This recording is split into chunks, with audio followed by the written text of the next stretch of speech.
Excellent, so we are entering into episode 4 of our Burrows and Badgers, the Great Revolt of Northumbria. Okay, so at the moment we've seen factions of Royalists and Freebeasts, and today it will be Freebeasts versus Royalists. We do have a couple more people in the campaign. It's just obviously with filming and social distancing and all that kind of thing, it's a bit tricky to meet up. So with some of them, but hope to get that sorted fairly soon as we put more criteria in place and make sure everything's all good. Right, so from the point of view of this game, it's going to be an ambush. My Freebeasts are going to sort of try and get revenge on John's Royalists. Now, last time, I think it was episode 1, or maybe episode 2, the Freebeasts fought John's and basically spent the entire afternoon duking it out until the sun went down and it ended in a draw. So this one is grudge match number 2. Okay, so we'll get everything set up and hope you enjoy, and don't forget, please subscribe and comments are always welcome. Thank you. Okay, welcome to a little ramshackled area of Northumbria. So the Royalists have taken shelter in this ruined farmer's cottage. Okay, so they're all in there. Okay, so we have a hare, frog, a couple of mice and a dog, and they've held up there and getting some well-earned kip on their way back to Bebbanburg. Unfortunately for them, Brutus's Roughnecks have got the scent, and they have circled around and are looking to give them an early morning wake up that they don't want. And we are going to get started now. So basically the attackers need to wipe out 75% of the defending Royalists, which works out to be 4 out of the 5 of them have got to go. Okay, whereas obviously the attackers just need to get rid of, or the attackers need to lose 50%. Right, so on we go, first round. Okay, so first real action of turn 1 is for the adder. He's going to cast a lightning bolt into there. He's got slight visibility on the frog mage, so they're going to have a bit of a mage off now. He is gifted, which gives him +2. He stood still, +3. He's got mage's focus, another one, so it's +6. -1 for partial line of sight and proximity to cover, takes him down to a 4, so he's going to need a 1 on a d8, so that's going to be a success. So we're just going to roll for the damage now and see what's going to happen. He did throw in Elf Bolt, so this is a d8 +3, and I will use a fate point to try and increase the amount of damage I dish out. Okay, so we've got 2 d8 so with the fate point, and a 4 is the best I get, so with the added 3 takes it up to 7. 7 damage on the frog.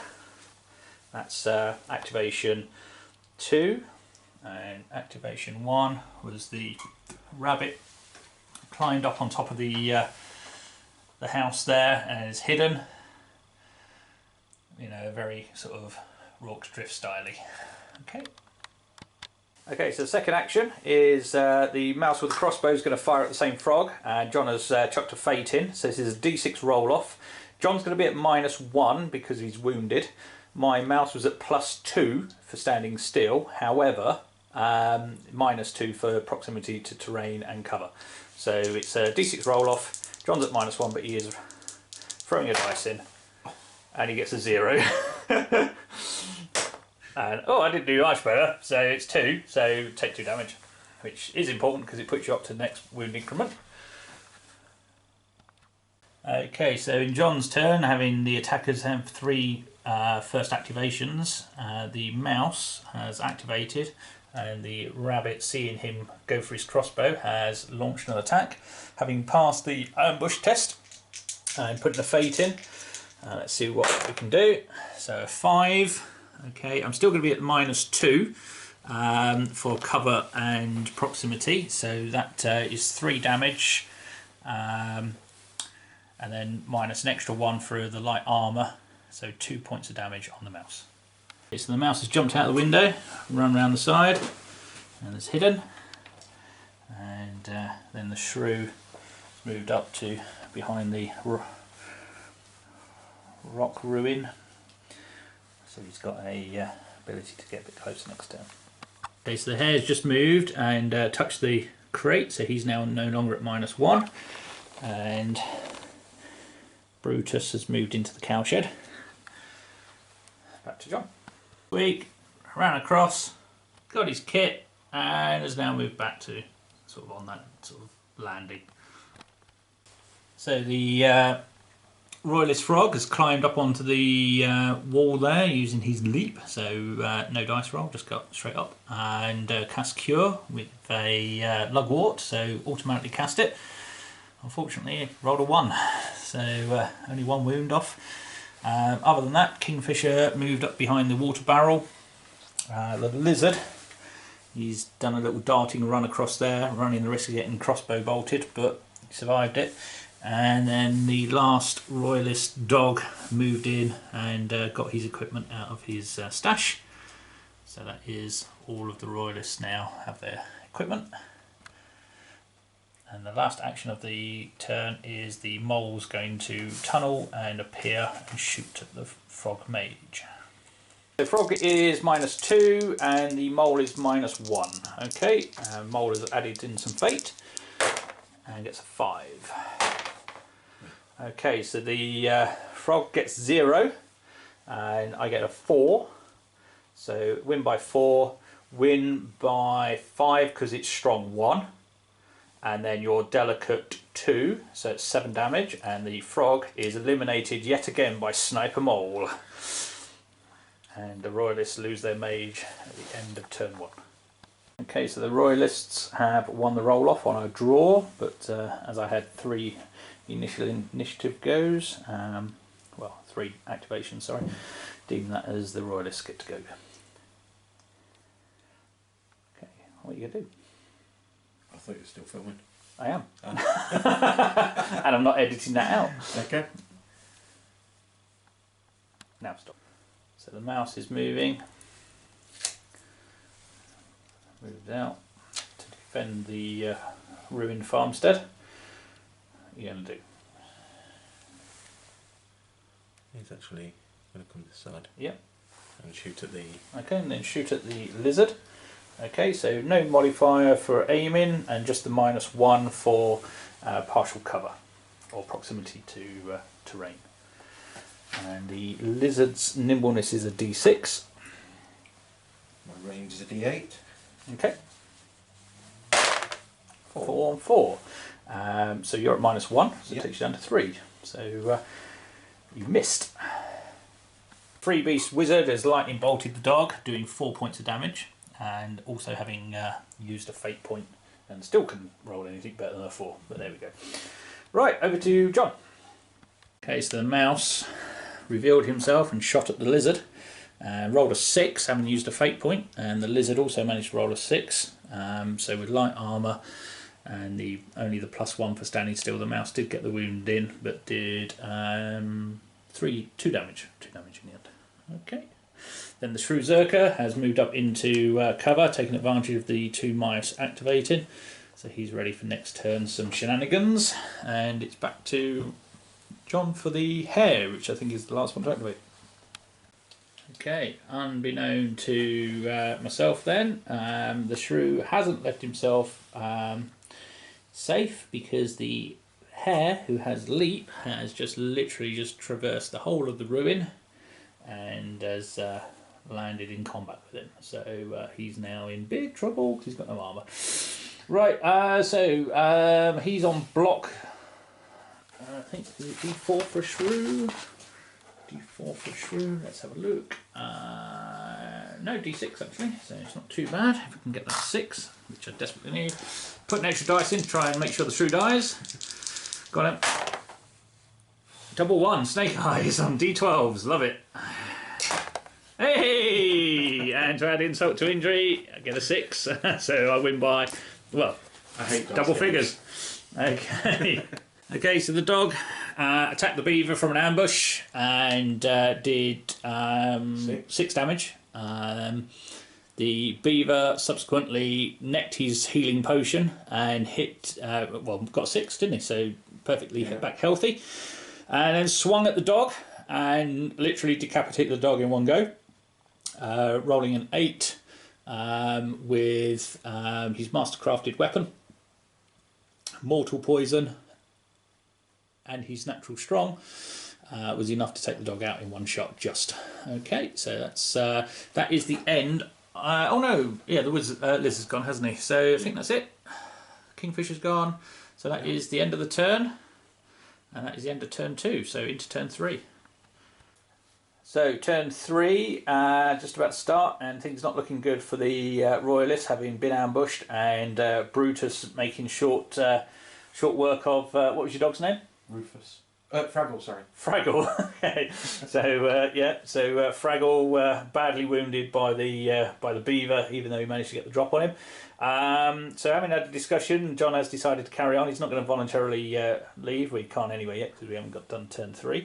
So we'll see what his view is at the end of turn 3. So roll off. It's a D8 versus D8. 4 for the Freebeasts, so they get to go first. And first activation will be Brutus, and he's going to charge the mouse with a crossbow. Okay, so both throwing fate in.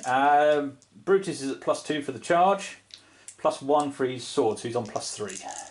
And rolling d8s, and the mouse is on d4s, but rolling 2. Okay. He does get the 4, so he's on 11.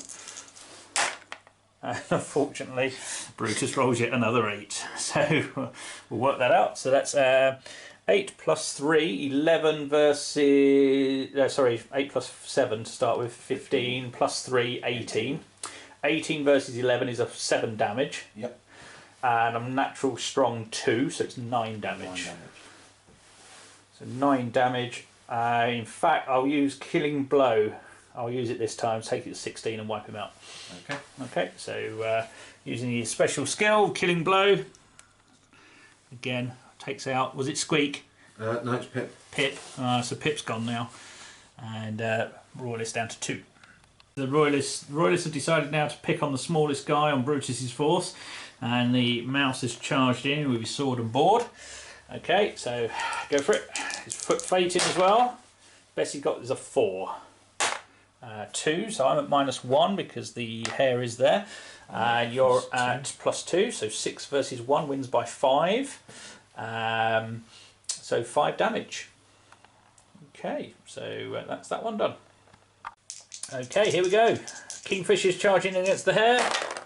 Oh, I didn't get the 6, only got the 4. And 10, so yeah, perfectly safe. Okay.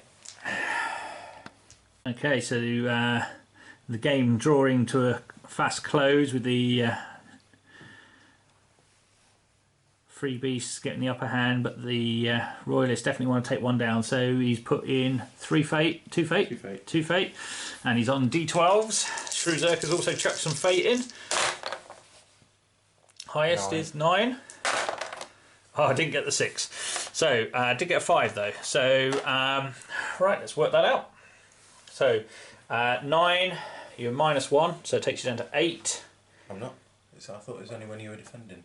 Oh yeah, sorry, yes, yeah. So that takes me down to 4, sorry. And take 1 down because I've got wound increment down to 3. So you win by 6. Yep. Natural strength. 7 was strong. So 7 was strong. So 7 wounds. Because I've got no armour. Takes me up to 12. So he's not dead yet, but he's in a battle. Okay, so at the end of the turn, Shrew did hit the mouse but failed to do any damage, and we are into turn 4 with the Royalists determined to hold their ground. So the Royalists won the initiative, and the mouse went and tried to hit the Shrewzerker, even with all the modifiers, which was I think -4. -5 in fact, but the shrew managed to get a perfect roll and survive the attack off the mouse. So it is now Freebeasts go. So Brutus against the mouse. 3.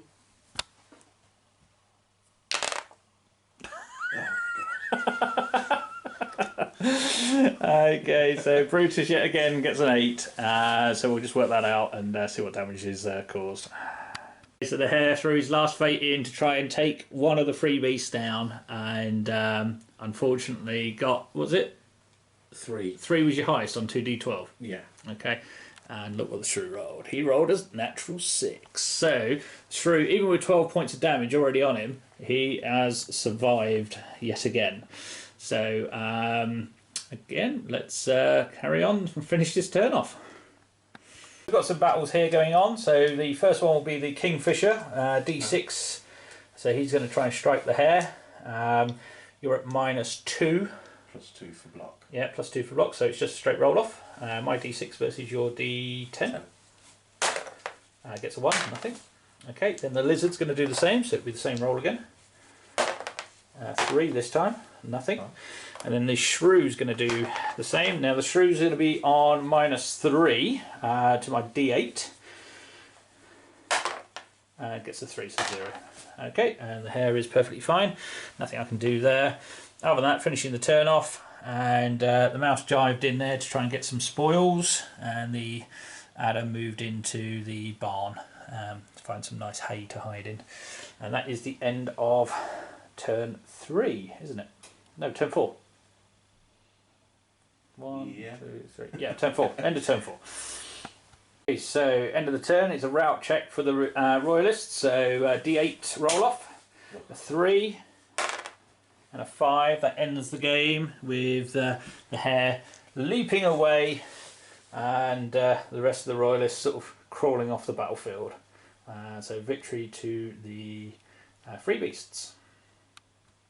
Okay, so we're just going to do some roll-offs at the end of the game now. And so for the money, John rolled 2d6 and got double 1, snake eyes. I rolled 3d6 and managed to get whatever, 3 snake eyes, well, snake eyes +1. So yeah, massive amounts of money found on the battlefield. I did, however, gain some money. I got 3 for the adder for my secondary mission, which was secure the largest building, which was the barn. So I managed to find 3 pennies in there, and I did manage to get 16 pennies in total for getting guys in and finding bits of the loot that the Royalists had left behind. So upgrade wise, we've done experience. I've got these 4 that have all gone up to the next increment, and John has got who have you got? Injuries to roll.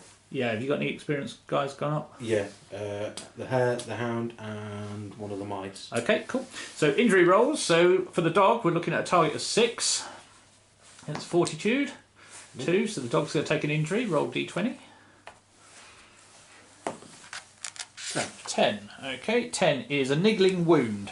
So basically at the start of each game, you have to roll a dice. On a roll of a 1, you aren't taking part. Bit of brain concussion there from the Brutus attack. Those familiar with Blood Bowl will know that one. And the frog. Toad, frog, yeah. Failed on a d8, so d20. 3. 3. Multiple injuries, d3. Oh, now I've rolled 3. high. 17. Right, you're now fearsome because you've got horrific injuries. So he's fearless and fearsome. Yeah. He's one ugly looking frog. 13. 13, he's got a hand injury, so his strike stat goes down by 1.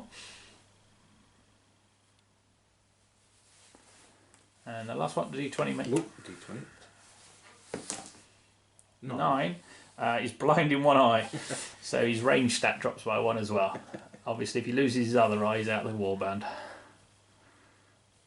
Or thematically, we might allow him in, but it would just be a blind mage that you need to have someone carrying him around, someone in base-to-base contact with him at all times. Okay, next one, little mouse. Pip, go for it. D6. No, he takes an injury. 9. 9 is blinded in one eye. Range stat goes down 1. Might be getting rid of his crossbow now. Might be getting rid of him. That's what happens when Brutus hits you so hard. Brutus rolled nothing but maximums. I know. And Squeak. Oh, Squeak didn't survive either. What's he got? 18. 18. He gets a full recovery, so he was just knocked unconscious, He makes a 4 recovery, which also means he'll be able to go and do your other stuff. Okay. Right, so that's the rolls for the injuries. Okay, so the Royalists don't have to have any upkeep because you've got whatever it is that your den is. Farmyard. Farmyard, that's the one. My guys cost me 10, so it gave me an overall profit from that game of 15 pennies so far. So we're now off duty. For me, I'm going to roll Brutus. He's going to do some labouring, and he got a 4, so that's going to give me 6 labour points. He's strong 2. Okay, all the rest of mine are going to go wandering, and John, all of yours are wandering? Mine are wandering, yeah. Yeah, okay, so if you want to do yours first, D20. Who's this one on? This is Squeak. Yeah, go for it. 18. 18 is Forest Shrine. Roll a D6. 4. Okay. So you've discovered an ancient shrine. Okay, and you worship and get a blessing. So all your magic users will gain +1 to casting spells in the next game.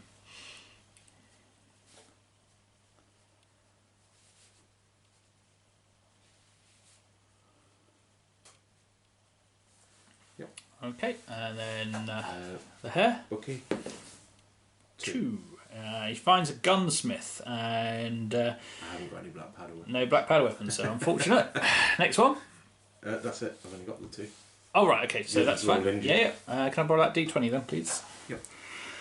Okay, so I'm going to start with my snake. The adder, he gets a 3, so he gets to find the postmaster. So that basically allows me to decide whether I'm the attacker or the defender in my next game. So that's that one. The rabbit gets an 11, finds a tin mine. So I get D6 materials plus any strong he's got, which is nothing. So I get 3 materials. The kingfisher, 10. He finds an inn, so I get 3 D6 pennies. Let's see if I can get better than 3 ones this time. A little bit better, 9. And I also get on a 4+ to decide the mission and to decide whether I'm the attacker or defender, so that could be useful. Lizard, 16, finds a hamlet, he goes home to his home village and they welcome him back. You may purchase new recruits for 8 pennies less than normal in the recruitment phase. Okay, so minus 8 pennies. The shrew, miraculous shrew, an 11. He finds a tin mine as well, so I get another 3 materials for that.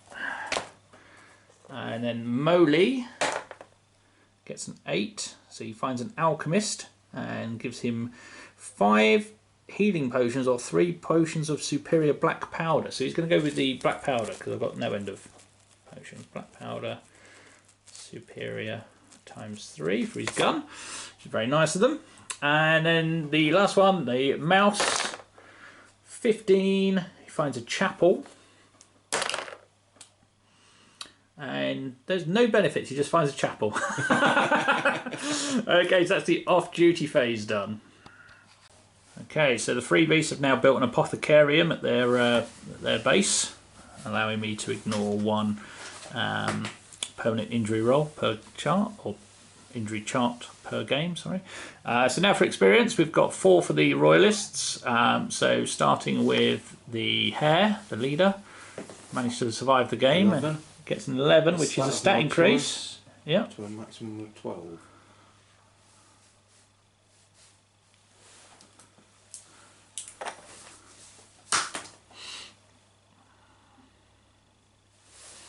And the dog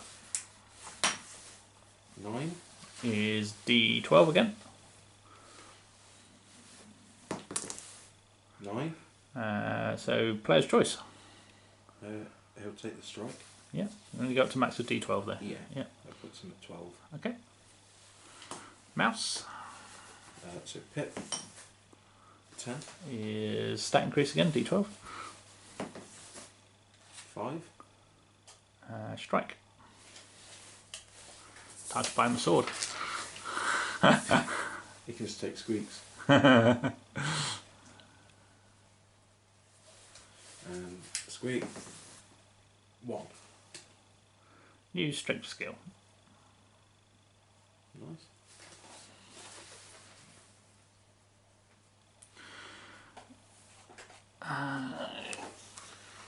Okay, so the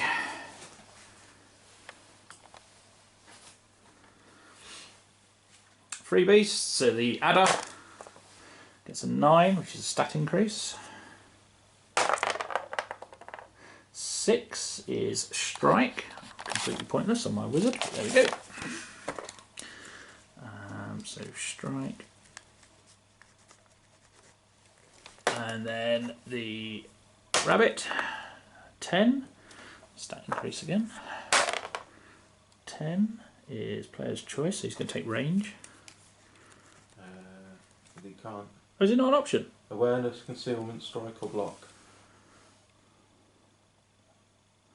9 to 12 is player's choice. Is it player's choice of any of them, do we think? No, from them 4 probably. Yeah, because the others are in the other one, aren't they? 7 to Yeah. 8. Okay. So he'll take concealment then. Okay, and then the Kingfisher, 7. D12 again. So increase. 3 for the Kingfisher. Nimbleness. Then the last one is the Green Lizard. A 6 is a new skill of any type or clear up an injury. So he'll take a skill. Right then, so that's the end of episode 4 of Burrows and Badgers and the Great Northymbrian Revolt. So the revolt is in full flow. Brutus and his Roughnecks are running amok around the area. The Royalists are sort of struggling to deal with him, and as such, obviously, they're going back to lick their wounds. Although, again, great thing about this game, they've all had stat upgrades bar 1, and effectively they're ready to fight another day. They've got some money, got some bits and bobs, and some skill upgrades. So again, not too disheartened, and they will be back to try and deal with Brutus and his band of merry rascals. Okay, so as I said before, we've got some more war bands coming into the mix now as well. So over the next couple of episodes, we'll start to see a little bit more action there. We've got Sam joining us, as well as possibly AD, and another sort of warband will be here as well. So we'll see what they decide to bring, whether they be more Royalists, whether they be joining the side of Brutus, or whether we'll have some rogues, or whatever the other one is. Can't remember. Wild Beast, isn't it? Yeah, Wild Beast.